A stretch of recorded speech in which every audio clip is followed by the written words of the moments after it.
All righty, there we go. So how was your week? Good, busy. We've got a lot of events at work, and then, we're finalizing school. So busy on my end. Where, if you don't mind, where are you working again? Because I believe you told me, and I totally spaced it. No, it's okay. I work on campus at the UCCU Center, and we have an event on Friday. So Oh, okay. What are you guys doing? there is a Jenna and Val from Dancing with the Stars are coming to perform, and they're also performing with like the UVU Orchestra and director. I'm probably going to say his name wrong, so nobody hate me. Director Chung is going to be directing. They're going to have like several choirs. Well, So that's it's going to be exciting. really big. So you should come. They gave a 50% off discount to all students and staff. So Oh, that's excellent. that's pretty good. I had to take off my watch really fast because if anybody doubts that somebody's always listening, when we started talking, my watch started saying, "Oh, I'm sorry, I don't understand." And Sounds so about right. oh well. No, that sounds exciting, but it sounds like it's going to be an awful lot of planning involved, making sure that everything fits right together. Yeah, yeah, it's going to be big. So So no stress at all. no, no, of course not. Well, today I wanted to talk about a couple of the things that we've been doing. I also want to talk about what's going to happen in the next couple of weeks, and just do a little bit of review. And one of the things that I'm noticing is something that happens all the time when people are turning in papers that require citations. The only part about the paper that isn't really good are the citations. Everything else is really well done. And this is first with artists. We're artists because we're not writers, and that's totally fine.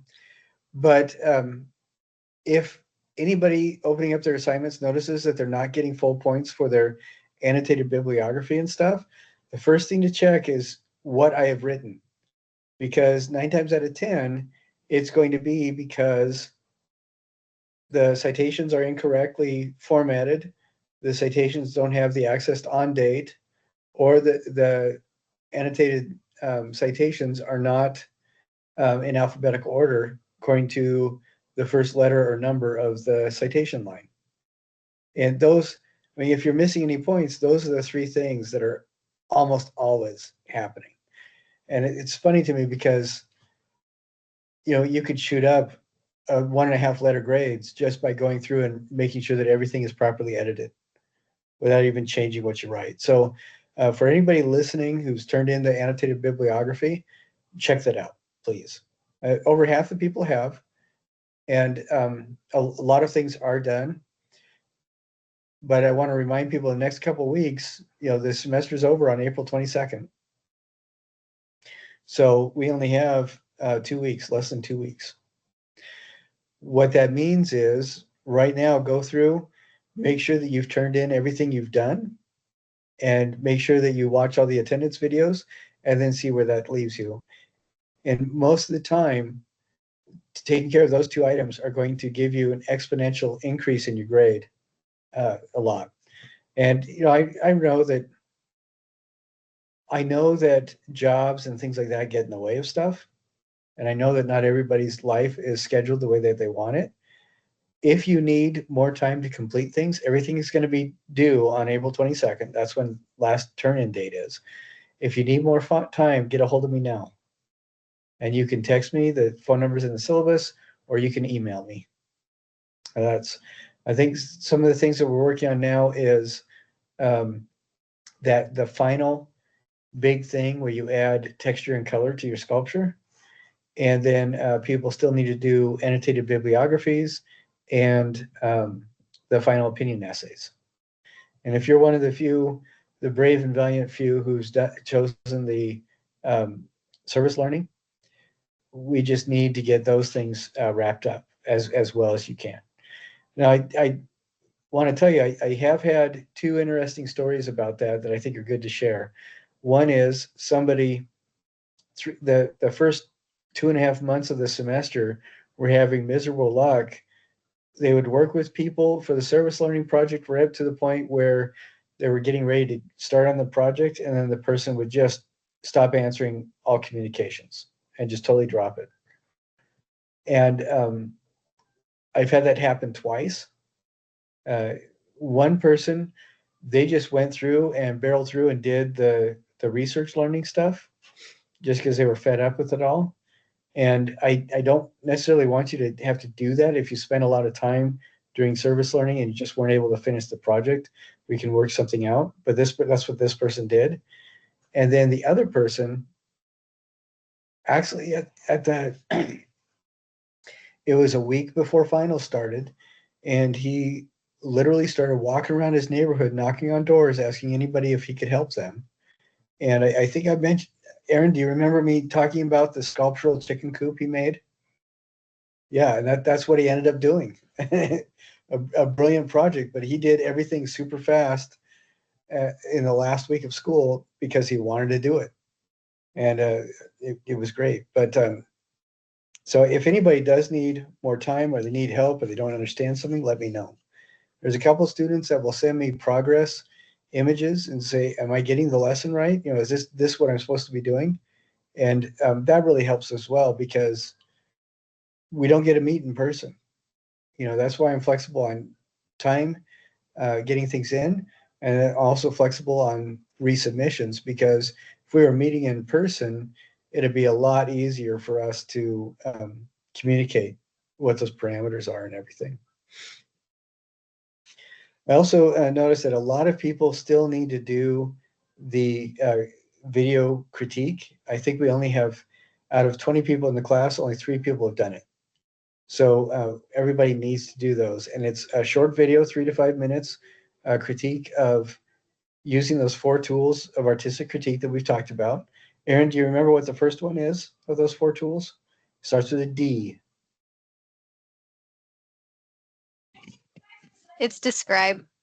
Yes. The second one is analyze. What's the third one? Evaluate. That's Or is that the 4? fourth one. Yeah, that's the fourth one. The third one is interpret. So yeah, Interpret. and you can go through those. Just look at those examples that shared in I think it was last week's video where we talk about it, but it's also on our YouTube page as well. And everybody has a link to that. When you do your look at the video for your attendance, you around there, it also shows you where the channel is, and you just hit on there, and you can find where the peer and self critiques are on our channel page, and just look at them and see what other people have done. And last week, if you remember, one person used a AI voiceover that she was able to put in her critique, and then the AI voiceover read it out loud, and that a brilliant solution. I thought that was great. All right, before we dive into everything else, Aaron, do you have any questions or comments or considerations about where we are in the class so far and what you've been doing? No. You answered all the questions I had throughout the All right, semester. excellent, great. One more thing I want to mention too is if you didn't get full points on any of the discussions, usually the reason why there's not full points is because you haven't made your comments. And many of the discussions don't need comments. You just put in your thing. But if the discussion description is a little bit longer, most of the time that's because you also need to put in comments on 3 other students' works as well. And right now, that's going to be difficult because only 2 people have plugged in their finished sculpture. So it's going to be hard for them to get those 3 comments. But as soon as more people show up, submit those, then you can fill in those comments. But on earlier works that require 3 comments, double check and see if you're missing points. And most of the time, that's why, and just needs a little bit of a fix. All right. what I would like to do is I want to show you the two finished sculptures that people have turned in. And I'm pretty happy about this. Last week, I showed a lot of examples of ones that didn't quite measure up. And this week, we have some really good examples. Give me just a short half an hour here while I figure it out. All right, great. So I think this is a really good example of the kind of thing that we're talking about. Now for color, the person painted, Aaron, you can see this, right? I'm sorry, can you see it? Yes, I can see it. All right, great. I'm sorry, I couldn't see your head nodding. All good. Now this is their foam sculpture, and you can see that underneath the foam structure itself is pretty well smoothed and sanded. And instead of kind of a blended color scheme right here, it's all the same color. But when they applied texture, that's when they applied the color scheme. So it's looks very complementary. And I think this turned out really well. It's a little bit more than complementary. The orange is a direct complement to the blue, but this I think is called a spread complementary, where you have the principal color, the blue, and then when you have the complementary color, you also include colors that are either on either side of the complement. And so that's why we have the reddish pink and we have the yellow. And this person applied lots and lots of buttons and things like that, wrapped it with a little bit of yarn, used a lot of pom-poms or puff balls, whatever they're called, and just had a lot of fun applying different things to it. And I think that this turned out really well.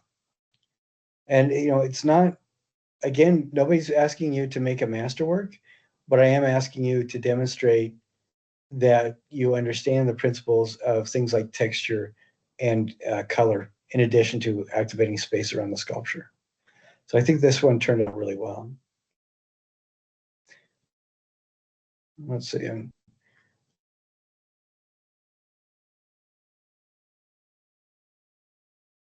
All right, and here's another one that I think turned out really well too. And this is a little bit different. What I'm liking about this is the person used a rather straightforward color scheme. They used colors that are really neat. I think they're called proximity colors, where you have colors that are like right next to each other. In this case, blue and green. And some of the things that I like about this are that the blue area has a lot of green applied, the green area has a lot of blue applied, and it's not straight up just paint. If we go in a little bit, we can see that they applied more texture than just paint. And I think that's really cool. So it's paint that has other colors mixed in with it, and it's paint that has volume to it. So it's not just straight up paint. And what I like about this is that they reused their wire and kind of made almost a shadow of this thing bigger than it to encapsulate it. And then they added lots of sticks, popsicle sticks and other things sticking out. And then another textural component that they added is yarn, where they wrapped the yarn around some of the wire, some of the sticks, but they made it very active with the structure itself. And I think that this one turned out really well. Now, Aaron, I'm going to ask you, since you're the only other person here, when we look at that, seeing those two things together, what are some of the things that come out in your mind that help you to understand what the assignment is a little bit better?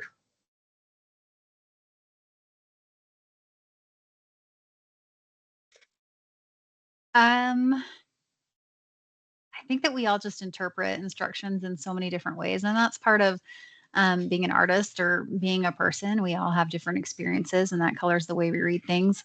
And seeing what other people do and how other people are combining projects together just helps me think outside of what I would assume or what I would normally do to, I don't know, encompass more than I would originally. I don't know how to say that. And it's probably more wordy because you're putting me Yeah, on the spot. But just like it just helps me like expand what I would assume to do at first. One thing that I notice is that most people in Utah are really polite. And I have a friend that he claims that he hates Utah because everybody here is so freaking nice. But one of those consequences of being polite is uh, we think we understand directions and we don't want to push things. And what I like about uh, what you're saying is kind of being able to see some of the possibilities gives you some other ideas. And one of the things that I like about showing these two sculptures is that hopefully it will remove some of those barriers of politeness where we'd like to push things a little bit, but we don't know how far. You know, I want you to push things as much as you can. And the only things that I would say about these two is that they didn't do more. You know, and more texture, more color, more different stuff. But what they've done is great. You know, it's absolutely great. It's spectacular. It's really good. Um, when you are applying textures, I want you to think, okay, a couple buttons here and there is fine, but how can I make it more? Like that first one we looked at, they had patches of different elements all around. And I love that. Rather than putting 12 pom-pom balls evenly spaced around it, they had patches of a bunch of orange ones over here, a bunch of yellow ones over there, different things like that.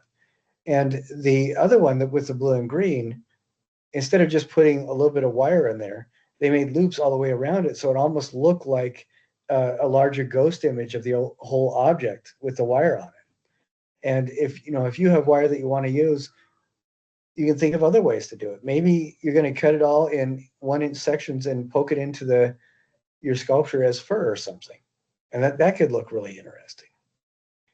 But I love the fact that they tried different things. They did things that may or may not have worked, but they did them anyway.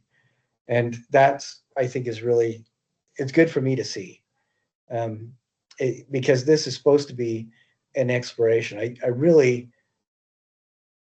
I'm really pretty confident that none of you have ever done anything like this before. And so I want you to kind of explore what you can do that makes it feel a little bit more fun and push it bigger than you or farther than you may expect. Now, Aaron, over your shoulder, I'm seeing a couple of houses. Did you build one of those for this class? Yeah, this one right here was from this class. Okay. I I really like that because looking at that, you can see that Aaron really understands ideas about texture and stuff like that.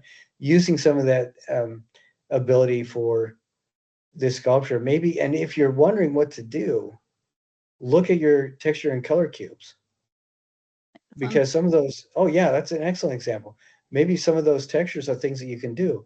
Like I love those triangles. Maybe make 50 of those and use those as texture on your sculpture. I love the flower one with the petals, and maybe that make a whole bunch of petals out of different. Not this one. Yeah, It that took one. forever. Maybe not this one. But you can use different things. But what kinds of different things can you use as petals? Uh, Leaves are good. You can cut leaves in half or break them in half and put those on as petals. That can look very interesting. But if you're going to do something like that, don't stop at one or two. Do it in a patch, do it in an area of your sculpture and make it look like you really worked at it. So, and I next week we'll look at this again, but I'm hoping uh, if you do have any questions, give me a holler. There are a couple of students, like I said, that have been um, emailing me and saying, "Is this the kind of thing you're talking about?" And that is great. Great to get started doing that. I also wanted to look at some of the wrapped objects and some of the ready-mades again. We did look at some of these, and I'd like to go through them. And the ones that we haven't looked at before, we'll talk about a little bit. So that's okay. And then we will return to the idea that we've just been talking about with our sculptures.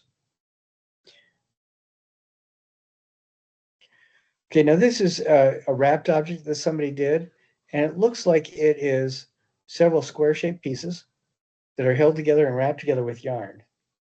And I think this is one of those things that's a really, really good idea. I love this idea. I think it will make a very interesting thing.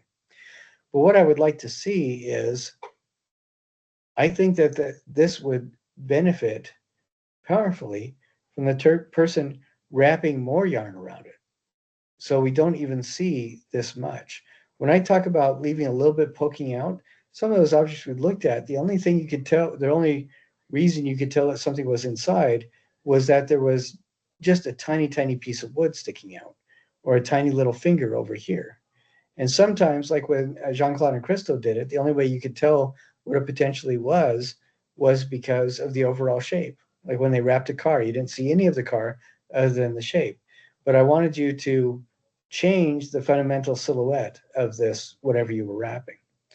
I think that this would look really great if the person, you have these bands right here. What if they took some more yarn and started wrapping just parallel to that over to this edge here and did the same thing right here and did that in a couple different directions?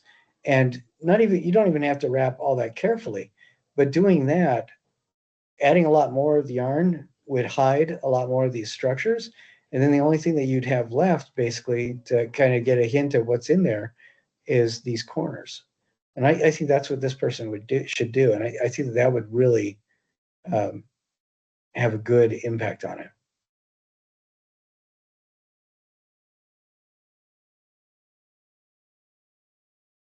When we look at this one is kind of hard to tell what it is, which I love. But right here, we can see a spatula. We can see another spatula here. We can see a couple of those things. But the way that this person wrapped it together, it is very difficult. You have to really focus on it to tell what it is. You see a little bit of a whisk here. And what I like is that they wrapped it with plastic. They wrapped it with, it looks like paper. It looks like some pipe cleaners.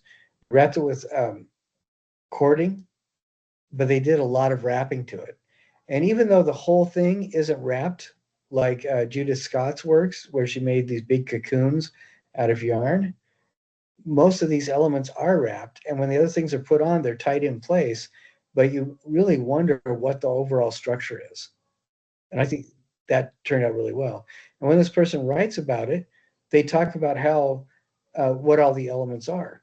And she's using some of, or they are using some of these utensils that we do recognize as part of the wrapping material, which I think is really an interesting idea.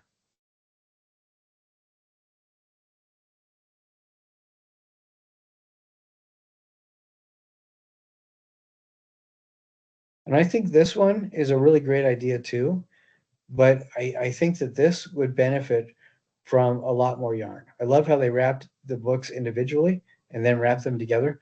I think this would be great, just wrapping it with a lot more yarn so that we only see like one corner here and a corner there sticking out.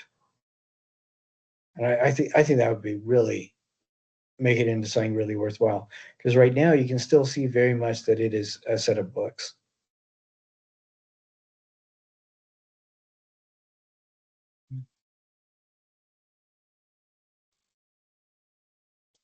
Let's see, I'm trying to enlarge this. There we go.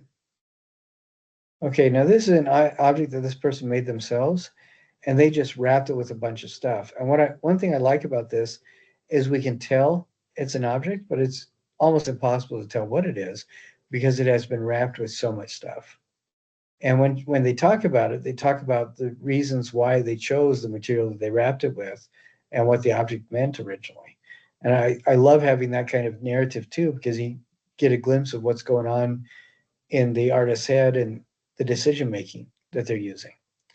And I think that this is a pretty good example of that idea of occluding the original object to the point where you're not really confident about what it looks like or what it is underneath. So I think that turned out really well.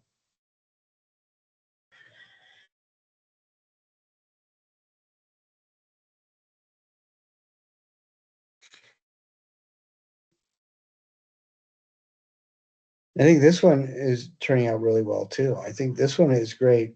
One thing that I like about this is the person is using many different materials.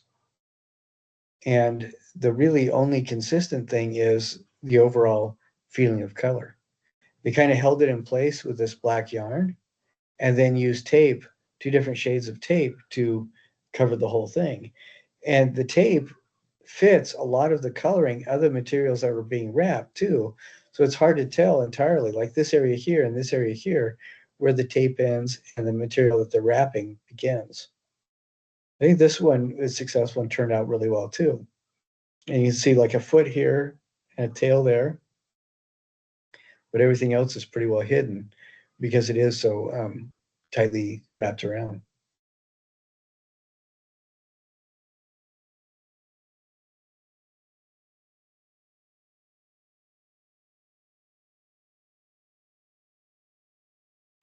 This one, I'm liking this one too.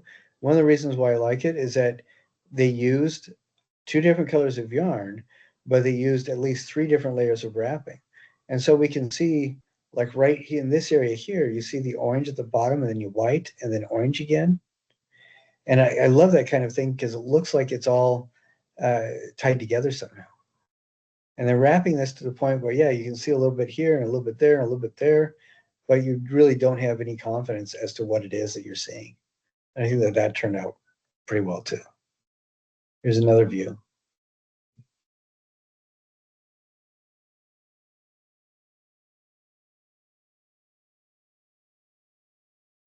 And this one, I'm kind of liking this because the person said that they went to Desert Industries to get all their stuff. I think this is one that we looked at last week, and I'm just really enjoying all the different layers and different materials that they use to wrap with.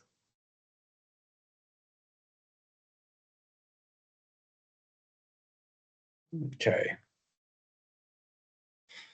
So what did you think about all those different ones?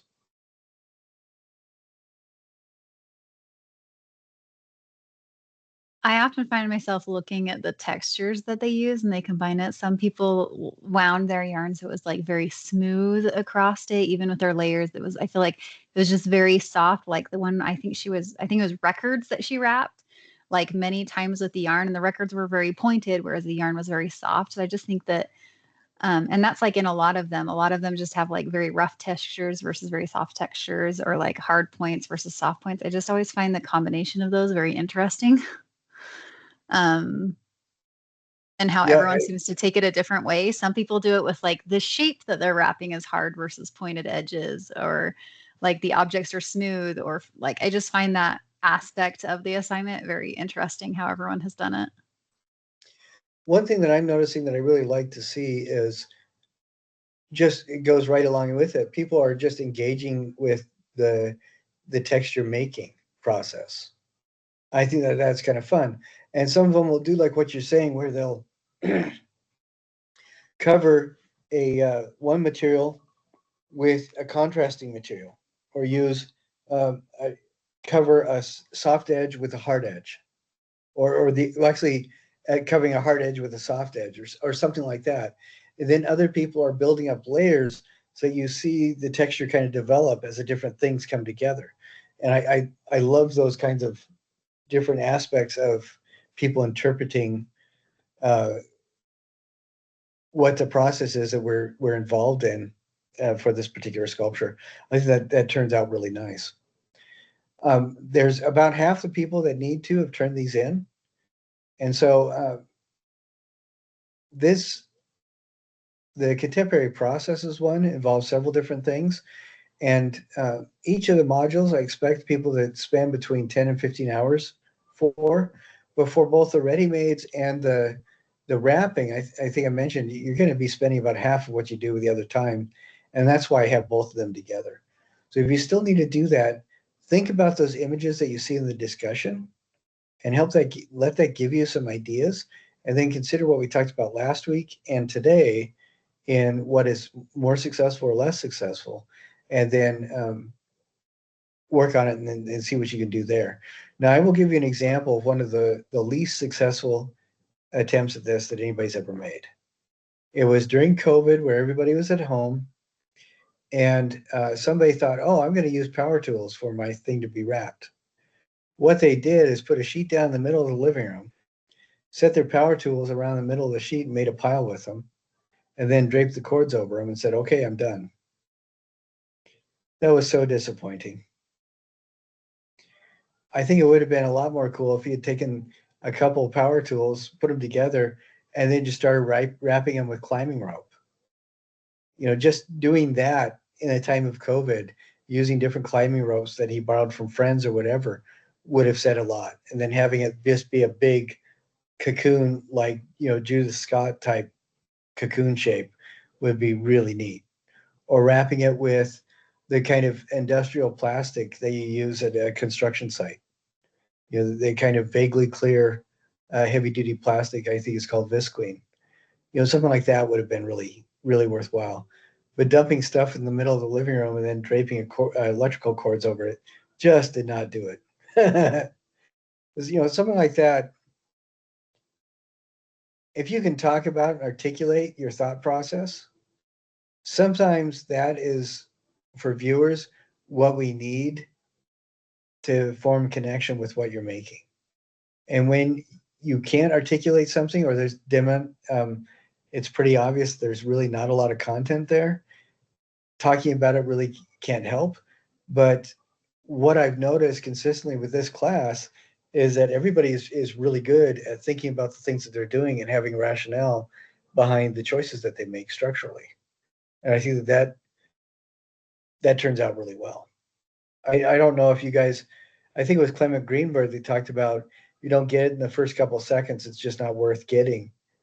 And I think that if you don't grab people's interest right away on some level, then it's difficult for them to find any other excuse for engagement with what you do.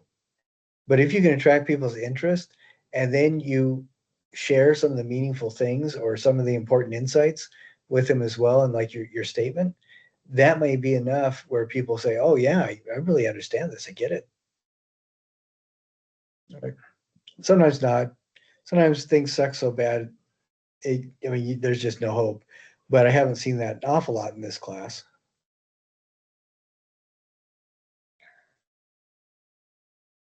That was kind of a backhanded compliment, wasn't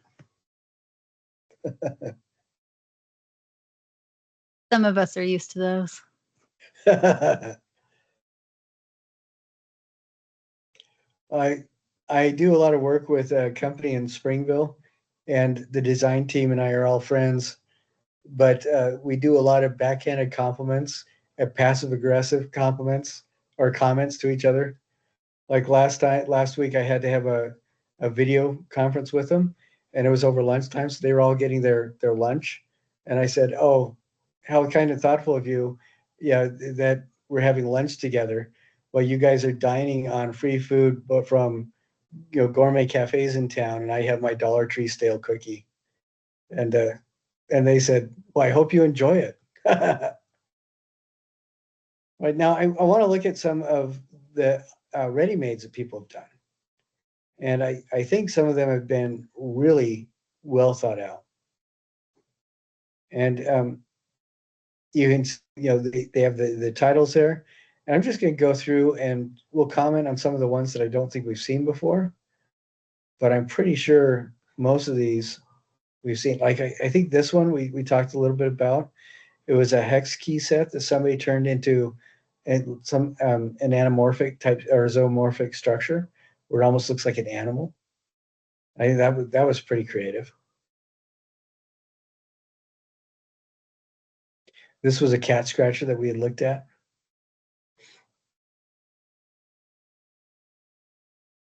And I think I'm pretty sure we looked at those.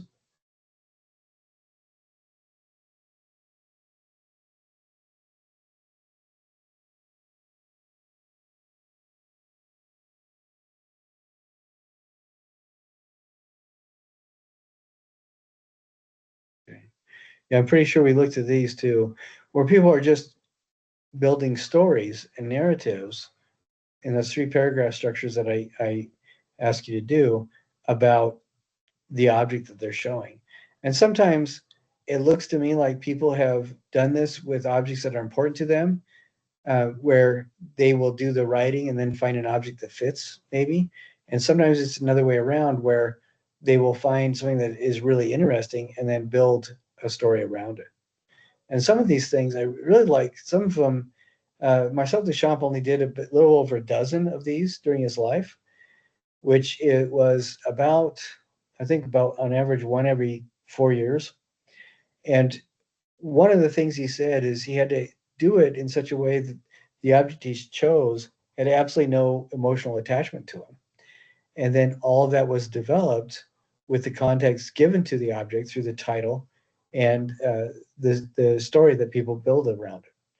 And I thought that was really great. And some of these, you're just taking a completely ordinary thing, and people spend a lot of time engineering the contextual story around it, which I think is great. A lot of thought went into titles and stuff, and I think that turned out really well.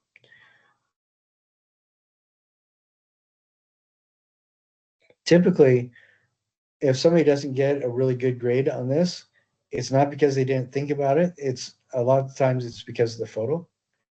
This is a really good example of a well done photo. It looks to me like the person used two different lights with two different colors to the light bulb, and that's something that I really appreciate. So you get this shadow cast, on the wall behind, it's in warm tones, and this shadow cast with cool tones, and I think that turned out really well.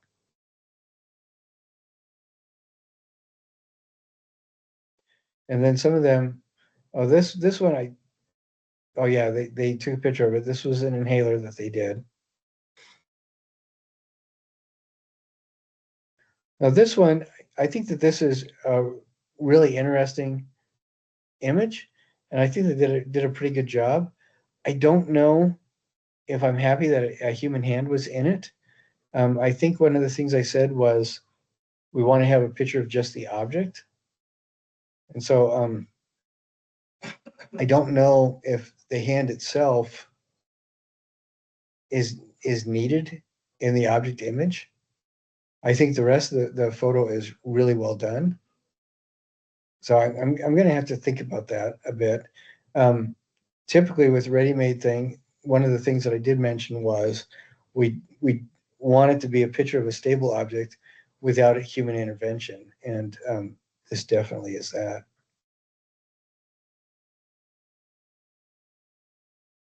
Because then the context is provided with some of the interaction that a person has with it, and that's outside the parameters of the assignment.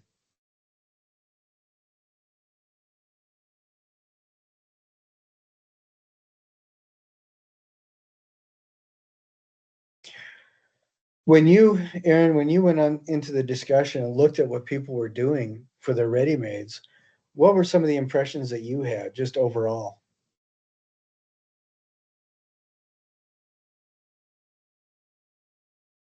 Um, well, I had chosen a ready-made, and then I saw other people's like in the discussions, and I was like, oh, dang it, I should put more thought into this than choosing that object. So I didn't submit the one that I had chosen, and I was like, I gotta think more. Like they kind of stepped it up. This was really creative. And so I was like, okay, I gotta think about it. And at the same time, like art history that I was in was like going over ready-mades and like Duchamp and stuff. And so I was like, okay, I gotta revisit this. But it's just so interesting how people like pick like an everyday object and somehow it like has this meaning that they've decided on. Um, so I don't know, it kind of just made me like look at things different way. And that whole week after like going through the assignment and looking at the discussions, I think I was just like looking at everything like, oh, how would I make that into a ready-made? Oh, how would I make that into a ready-made? Like, what would I do to change it or to alter the narrative? I just think that what people choose is interesting, and I wonder how it ties in. I admit, like, I haven't read everyone's like concept like all the way through every three paragraphs, but it's just so interesting to see like how it ties in a little bit to their personalities and the other projects that they've done. I just think that it's really interesting to see, what someone chooses and why it's pertinent to them. Yeah, I think and some people come up with stuff that I would never would have thought that they were going to do in a million years. And for every once in a while, this is going to be the project that is the standout for what they've done during the term. And that's, or at least to me, and that's because of the thought being put into it. But yeah, sometimes it's kind of fun just to. Um, I've had a student before that was so lost with what they were going to do, they just grabbed $10 and went to DI, and they actually ended up getting several different things and played with them. One of the assignments that I used to do was a conceptual art piece where we would study what conceptual art is, like the Joseph Kosuth and the one and three chairs, just different things like that. There's where the sculpting is going on behind your viewer's eyes, And this one person thought it was a massive waste of time. Conceptual art was just the biggest excuse for non-action, and she just thought it was a waste. So she decided on a budget, went to DI, got 7 or 8 objects that were each couldn't be over $1.50 a piece. Then she got out a couple banquet tables and put the cheap plastic covers on it. And she did this over a time when there was a big game that people in the neighborhood were coming over to her house. And she asked people to participate in her project. So she's doing all this the week leading up to it. And one of the things she did is just asked several different people to give her 3 titles, just titles for potential artworks. And then she wrote those on piece of paper, put them in a hat. So she set these things up on pedestals on this table. And then, so you had to go down the row and look at them. And then she picked these titles out at random from this hat that other people had written and put them up just to demonstrate how useless conceptual art was. And then after people got to see that, she during the intermission of the game, at the end of the game, she asked people what their thoughts were. And she said it was just fascinating because everybody's thoughts reflected exactly what they wanted it to mean and had nothing to do with what they saw. And she ended up, she still thinks that conceptual art is a load of baloney, but in that instance, she thought it was really amazing. And then another person, what they heard about the assignment, they started at the beginning of the semester and asked for permission to wait to turn it in until the end. And what they did is put a black tablecloth on a table in the basement and put a whole bunch of photos from their old family, like 1890 to 1930 or 1940 images, put all these out on the table. And then every week, she picked up like 1/10 or 1/12 of the photos. And then at the very end, she took a photo of the tabletop itself. So it's covered with dust with these different layers or different layers of clarity of squares where the dust didn't settle, depending on how long she waited before taking the photos off. And that one was really very interesting. And so I love seeing what people are thinking and bringing it down to the idea of doing the conceptual art through the ready-made process. It's fascinating what people come up with. Where some people will see a running shoe and do one thing, and somebody else will see the exact same item and do something completely at odds with it. So that to the point where you thought if they ever were in the same room, they had an argument. But it was really, I think it's fascinating what people come up with.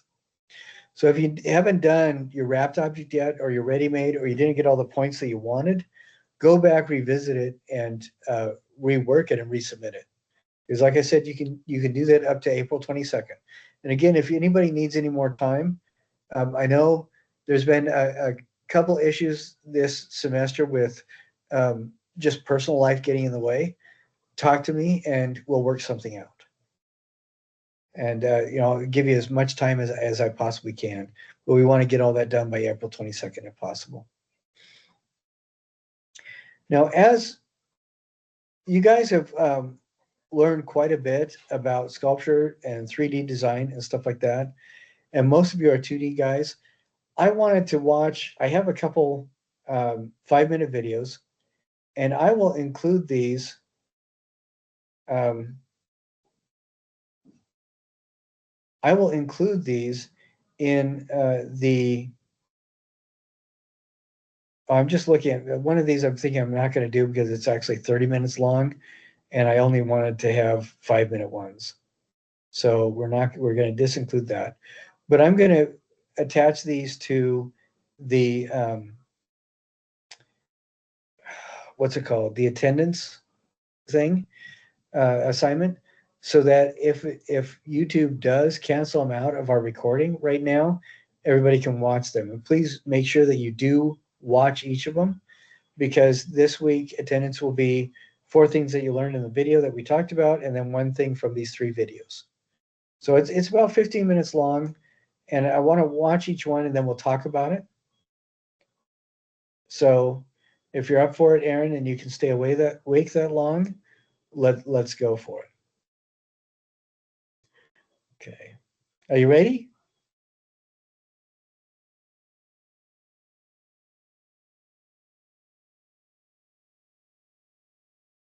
Okay, this one is Henry Moore was one of the first sculptures that we looked at together. And if you remember, it was the 2 art historians in the museum talking about one of Henry Moore's sculptures called Reclining Figure. Do you Yeah, it remember was the that? reclining figure. Yeah, the one that had the grooves on it. Right, and the string. Yeah. Yeah, and again, what I want everybody to consider as they're listening to this is they're going to be talking about how to look at it, but keep in mind those 4 tools of artistic critique. They're not just like that other one on Henry Moore.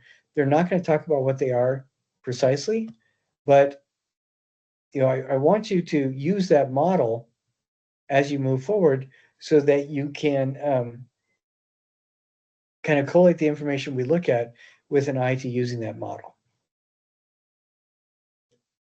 And you'll notice that they do go through, like, so Dr. Cox does go through each of those 4 tools, but she doesn't necessarily articulate which tool that is being used at any time.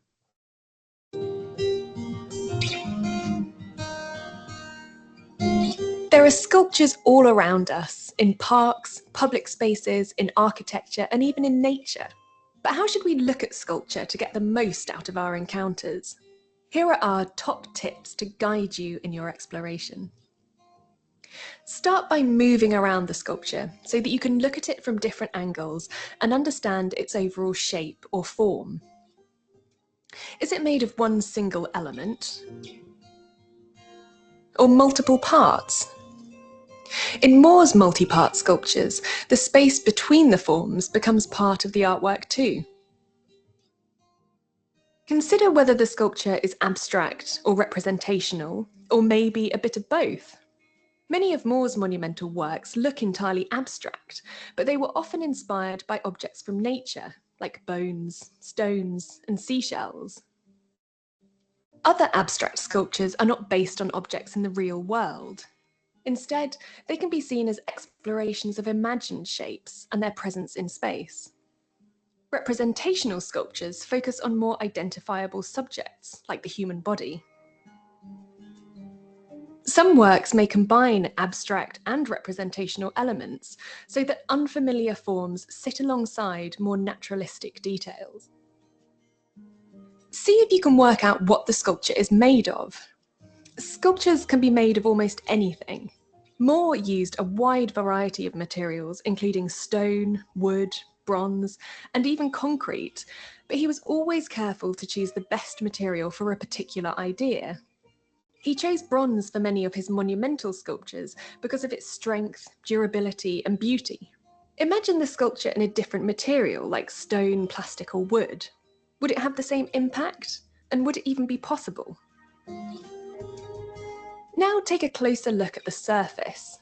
Is it smooth or textured? A smooth surface can help to emphasize the tension in a figure's pose, while a more textured appearance may suggest natural formations like jagged boulders. The surface may also provide clues as to how the sculpture was made. These marks in the surface of Double Oval were made in the original plaster, which was then cast in bronze. Take a moment to notice the colour.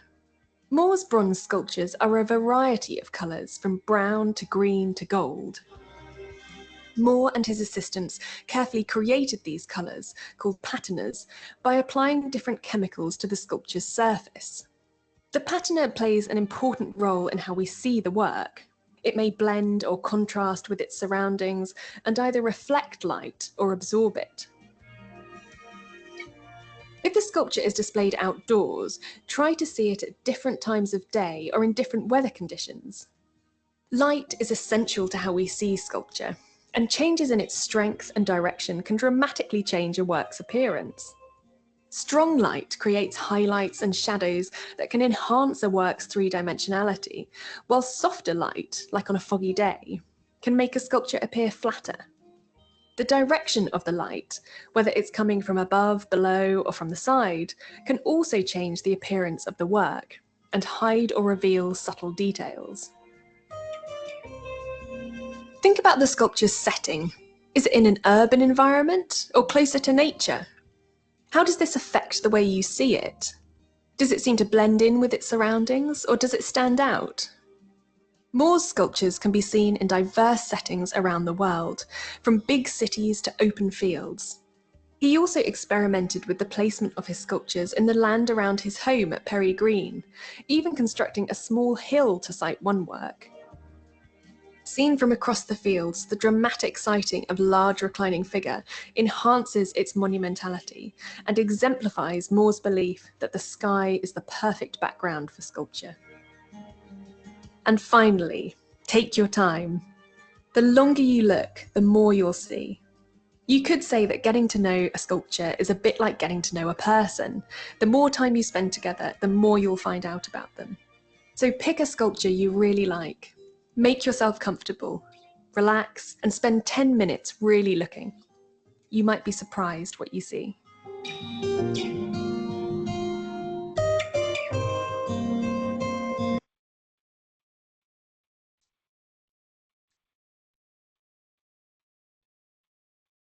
I really like that. There's a few things that I really like about it as well. But there are a couple things that we don't find a direct correlation with what we do. And there's a few things that I think could help us as we look. And I'm talking about this in relationship to most of the people that haven't finished making all of their comments or their critique videos or things like that. Two of the things that I notice is we're not going to be able to walk around the stuff that people turn in that we see. That's going to be very hard. And we don't have the ability to look at it different times of day to see what the light does to it. However, in regards to that first one, all of you guys have really powerful imaginations. And at this point in the class, I think that all of you have gotten to the point where you can kind of use your imagination to turn things around and see different aspects of it. And sometimes if you are looking at an object, sometimes it can help to look at it at different points of time during the day when you're doing different activities. It won't be the same as sunlight hitting it at different angles, but it does give you different perceptions because you look at it with different frames of references. For example, if you look at it on your computer monitor while you're eating your food, or you look at it after you've finished another assignment that you really were not looking forward to, but you're all done with that assignment now, or you look at it after you got back from a date that's really made you happy. You know, if you look at the works from different of your own personal perspectives, that can help give you different ideas. Erin, are you still there? I'm still here. I just have a child on my lap and I'm trying to not Okay, show a that's fine. 5-year-old All on right. camera. So sorry. Yeah, I'm still here and can answer. I just can't be on camera for a minute. What are the kinds of things that you took from that short video from Dr. Cox? What are some of the things that you can see that would help you in looking at different things and preparing for your own critiques, or even looking at your own work? I think that's important too. I like that they made a distinction between the color of the material versus like a patina versus like the type of material. I feel like sometimes we're just like, yeah, it's wood and it's wood colored versus Right. like taking it a step further and be like, well, why was it wood? Did they apply something to the wood to make it look in that way? Or is it untreated? I just like that they specifically called out the difference between like, what color is it? Then they said that, well, they applied a patina um, to it. And then they also use like material as like a completely different one instead of just like kind of looping them all Yeah, together into just that one aspect. I think that that's a really good insight, and I really love that you picked that out and talked about it because I'm thinking my dad was a wood carver. He was a sculptor that did wood carving, and one of the things he'd do is he'd thin down stains to the point where you almost didn't see the color, and he would apply layers and layers and layers of these stains to the wood, so that if he was doing a realistic sculpture of somebody carrying something and they were wearing jeans, it would all be wood. You see the grain through everything, but in the area where the legs were, there were just a very, very subtle layers of blue coming into the doing different things with the grain. And I hadn't really thought about that there is a difference between the material and the patina or the coloring as well. I think that's a really good insight. Very nice. So that's the first video I want people to watch. And then this is the second one.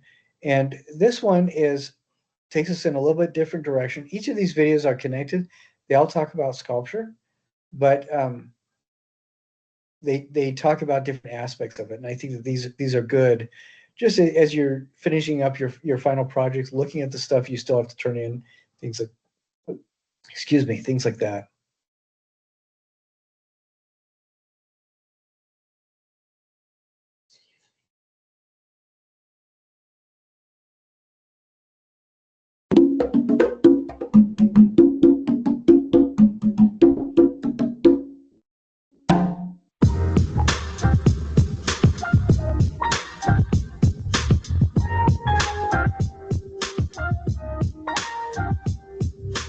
Space is always part of an artwork, sometimes in multiple ways. No art form demonstrates this more than site-specific work. Site-specific art is designed exclusively for one particular space. For this type of art, it's impossible to isolate the work from its surrounding environment. So for many artists then, space and how to transform it is the artwork. Space is one of the 7 elements of art, along with line, shape, form, texture, value, and color. Space is the area in which an artwork is organized. It encompasses the area within a work of art and can also include the area immediately outside of and around a work of art. In paintings, drawings, and other two-dimensional work, the space of an artwork is usually contained within the borders of the paper or canvas it's made on. The main objects in a work of art take up positive space. The area around them then is called negative space. Sometimes artists intentionally try to blur the boundaries between positive and negative space. In sculpture and other three-dimensional arts, positive space is the area the objects actually occupy, and negative space is all the other areas between and around the objects. Many two-dimensional works create the illusion of three-dimensional space by using some very specific techniques. Notice how painter Kehinde Wiley overlaps some of the background pattern onto the front of people in these portraits. This overlapping gives a sense of three-dimensional space. Landscape painter Wang Hui placed objects in different parts of the canvas to imply three-dimensional space. Notice how figures towards the top of the paintings seem to be moving further back in space, even though they are roughly the same size. Some artists do use relative size to give their work the illusion of real space. The smaller human figures in these paintings by Ben Shahn seem to be more distant and further away from the larger ones.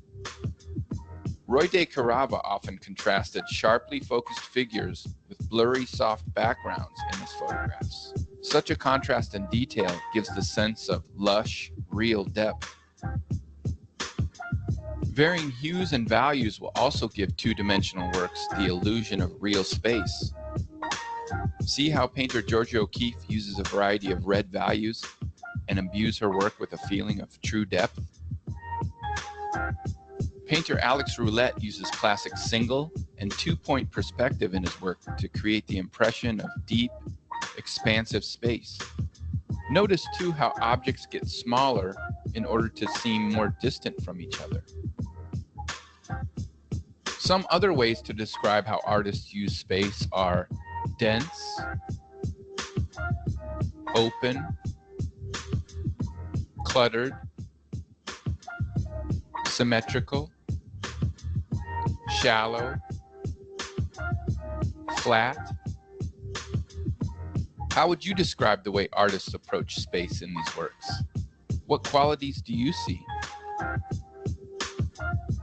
How artists use space is one way they are able to create a unique style and reinforce the messages they hope to communicate. The next time you're looking at a painting, photograph, or sculpture, try to notice how the artist is using space in their work.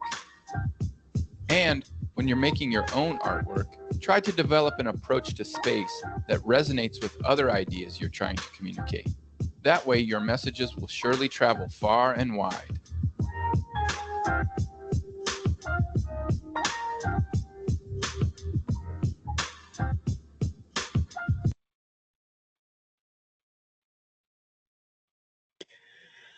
One of the things I liked about that video is that it shows a lot of the artwork that we've already looked at this semester with just a little bit of a different emphasis. Another thing that I really liked about it is that it showed a lot of examples where three-dimensional artists are using different elements to give additional space to the three-dimensional work that they've already built. And then conversely, a lot of these painters are using three-dimensional conventions to give space inside the two-dimensional space that they're working in. And I think both of those are really kind of interesting. Like, for example, the one where a person painted graffiti on the entrance to a building, where they're just kind of playing with your expectations. You have a three-dimensional facade, and they're painting a two-dimensional image on it. I think stuff like that, I think, is really interesting. Was there anything, Aaron, that you thought was fascinating about that video or made you think something differently?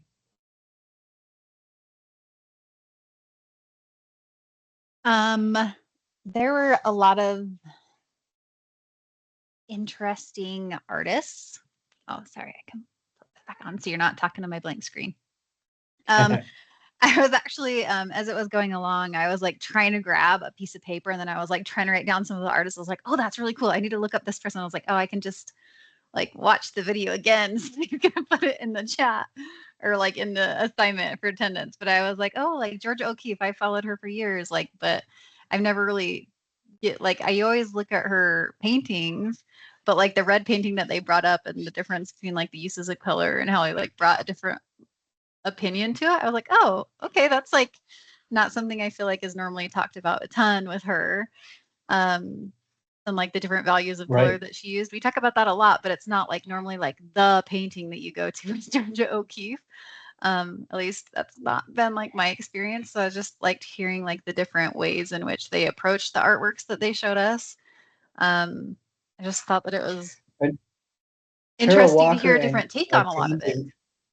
Yeah, very much. I think Kehinde Wiley was one of the painters, and then Kara Walker was one of the collage artists, and they both do stuff that is Kehinde. That's the one where they do Baroque style portraits with very flat wallpapers, and some of that wallpaper comes on in front of the person being portraited, and then Kara Walker will do these large scale shadow collages where some of the shadows will be cut out with different areas so you can see through. Like one of the images they showed was a black and white photo with a large black silhouette facing one way and a smaller white silhouette facing another way, and then a cutout as well. And just stuff like that, I think is really where the person is paying attention to it and not generating space. Like when you and I were learning how to draw in our younger days, we know about 2 and 3 point perspective. You know, that's the way to generate space.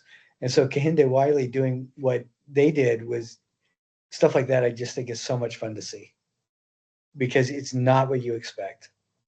Yeah, I agree. Now this last video, there's some of the artists we've talked about, but you're seeing stuff that we probably didn't see in this class. And this is kind of the mind altering one. So if any of you are, how can I say this politically correctly? If anybody exploring this video in or out of our class is experimenting with any recreational things that they might or might not be around in the vicinity of while they're being consumed by other people, then just a word of warning. Was that careful enough? I think so. Okay. I just have to laugh. The way that we have to go around it is hilarious. Yeah. I shouldn't laugh, but I do. I just want to be careful. I don't condone anything of that nature. All right, here we go.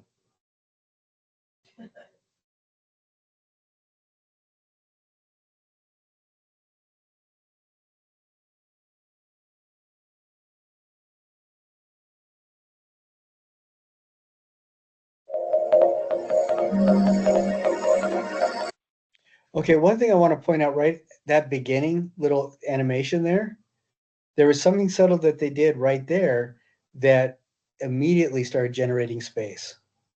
Do you remember what that was? Just that, and it made it look like a coiling helix on the side. All they did is move the figures around in 3 different shades of gray. And it made it look like it was spiraling. I think that's just fantastic. Anyway, we're going on.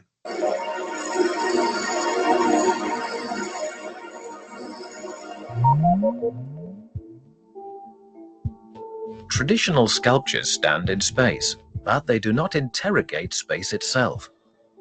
It was not until the 20th century that sculpture was understood as the shaping of space. From antiquity onwards, sculpture was defined by mass, gravity, and volume. Modernism, however, I do want to point out that one of the interesting things is that 3-dimensional work, some elements have always been aware that it shapes space, but primarily that has been taking place historically in the creation of architecture. Architecture has, for most of its history, been very self-aware that it is fundamentally creating space. But sculpture itself hasn't until about the last 140 years at the earliest, which I think is really interesting. Except for some few rare cases, that's what it seems to be, and mostly in the last 100 years or so. declared the ideals of openness and transparency, weightlessness and emptiness, changeability and virtuality to be the primary formative properties. Under the impact of the Industrial Revolution, a fundamental change took place. New means of transportation, such as the bicycle, train, automobile, and plane, suddenly enabled undreamed of speed and new experiences of space. Artists began to imagine sculpture which did not have the body as its starting point, but instead as originating from space. The great leap forward in development from sculpting bodies to sculpting space was not only inspired by new theories of space. Mathematical models too, which in the 19th and 20th centuries were constructed of filigree filaments, wire, and plaster, influenced artists. The relationship between sculpture and space is especially about free spaces, hollow spaces, in-between spaces, and about mirror, light, and shadow spaces, and virtual data spaces and sound spaces are also themes. The exhibition Negative Space presents over 200 groundbreaking artistic statements that develop and illustrate its underlying concept. As, for instance, the installation Penetrable by Jesus Rafael Soto. The open spatial structure made of suspended fine synthetic strings is indeed penetrable and invites one to walk through it. This installation shifts the focus onto the visitor's movements. Time becomes the elementary factor. The strings that are moved outline the contours of the visitors. The artwork comes into being through the act of penetration. Flux is the title of a dynamic sculpture by Silvinas Kempinas. In a dancing movement, two magnetic tapes float freely in ingenious balance above the pedestal. They constantly surprise viewers with each new flowing movement. Carried by moving air, they offer an elegant game with physical phenomena. An architectonic net of strings, line segment space, was created in 2013 by Kimchi and Chips. This artist duo blurs the borders between the material and the immaterial world.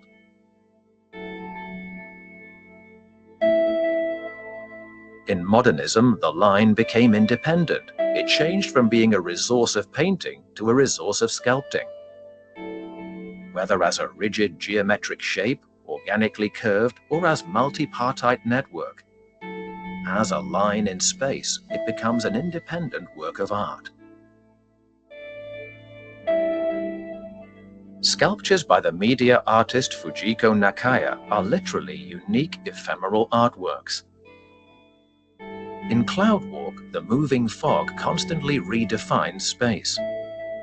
While doing this, it becomes increasingly transparent and less visible until ultimately it vanishes completely. 900 nozzles and environmental factors ensure that microscopically small droplets create a sculptural event, a spontaneous negative sculpture. In the development of the negative sculpture, emptiness, the void, becomes a key characteristic.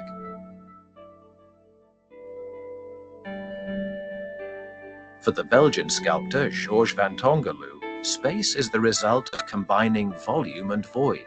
To him, the volume and the void in space are equal.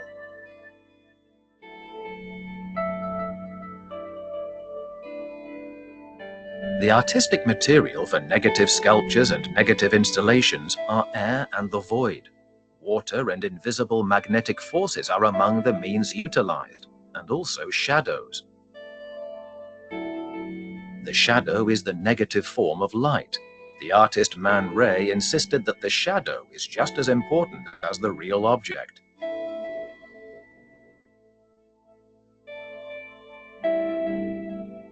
To accord the development of the spatial sculpture the space due to it means nothing less than to tell the real story of modern and contemporary sculpture. The exhibition palpably demonstrates what distinguishes sculpture of the 20th and 21st centuries from the sculptural tradition of previous centuries.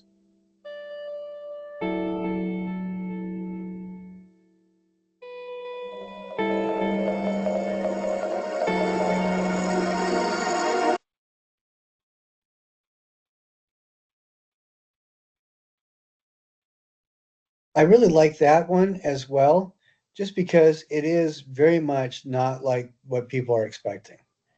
But we're talking about space, considering it from a completely different perspective, I think, because what I've emphasized this semester is how do we make our sculptures impact space? And I think that that last video talks a little bit better about how does space impact our sculptures, the other way around, I think, a little bit.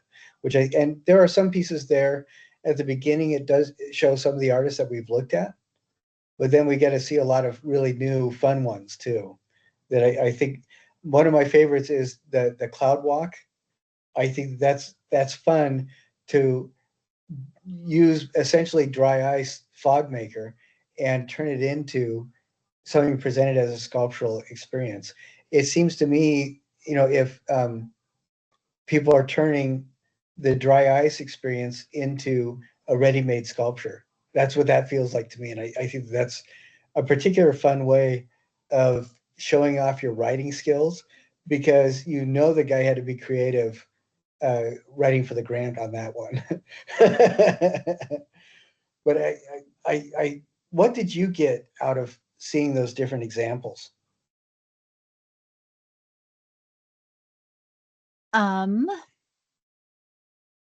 It was interesting how they all took space a different way for me. Just as I kept like seeing new artists and like as they would keep naming and showing different exhibits, I was like, how does that like obviously there's space around it, but like how is that influencing space? Like I'm trying to remember the person that did like the strings hanging down. Like that doesn't like hit you with space at first glance, or at least not for me. Like it takes up space, but like how is that like? And it was like, well, it's making like the people are shaping it when they walk through it and all this stuff. And I was like, okay, there's that like iteration factor, but like it didn't like speak to me at first, like make total sense. And maybe that's very one dimensional of me, but it's just really interesting. How it all kind of like they hopped from one to the next, showing like, well, this is how this person took it, and this is how that person took it. I just think it's very interesting how space wasn't just like their sculpture was interacting with space. Space Right. was an aspect of the sculpture. It was a part of it, not Yeah. just like being influenced or another. It was a piece of the whole. Yeah, it was as much one of their tools as like a pencil would be for somebody who draws. And I really like that pointing out. And some of them make me think, oh, I would like to try that. I would like Yeah. to do that. I want to make a cube of some sort of a volume of suspended strings and invite people to walk through and see what happens. You know, I Yeah. think that'd be great. I love to do it in such a way so that the strings hold kind of a record of the people that interact. And I thought that, and then some of the sculptures that they showed people using magnets, I thought, how fun is that? That was But ingenious. How did they think of that? That was very yeah, clever. really cool stuff. And I loved how at the very beginning they're saying they made that distinction that until the 20th century, sculpture has not been primarily about sculpting space. And I had to say something about architecture because I do feel that that is one of the very underlooked uh, subgenres of sculpture, architecture. I mean, sometimes things are slapped together, and you can tell that. But most of the time, when architects are involved, they are building a sculptural thing that we almost entirely dismiss. And I think Frank Gehry is an excellent example of a sculptor who is very self-aware that they're sculpting space directly and they're using space. And I thought that when they said it at the very beginning kind of got me excited. You know, I loved that perspective. Oh, and I really appreciate everything that you brought out, because you said things that are very different than what I was uh, what I got in a first view. So yeah, I like I said, I will put these three underneath this video that we're making right now, so that everybody can watch that. And I don't know, I don't know if YouTube will let me keep those in. I thought that they were good copyright way, but if YouTube tells me that I might consider taking it out, I always follow that because I don't want to get dinged. But yeah, so if it doesn't show up in the videos, please do watch them separately. And in case you want to write down all the artists, watch them, you know, you can go through separately as well. Well, thank you very much, Aaron, for showing up tonight. I think it was Woody Allen who said 99% of success is just showing up. And I know maybe 90% of success is showing up. And then, so I really appreciate that. No But do worries. Saving you from talking to yourself. you, well, it's not really something that I do differently every day, but it is nice having somebody else present when I'm talking. Uh, are there any insights, comments, or questions you have about what we talked about tonight? Not really. But I think that you have to consume art to make art. And so I think that just, I don't know, seeing it helps. I really like that. That's a very good phrase. You have to consume it to make it. I like that. Well, I hope you have a good weekend. If you do have any questions, anybody watching this, email me. But other than that, I will look forward to seeing everybody next week. Sounds good. All right, we'll see you. See ya.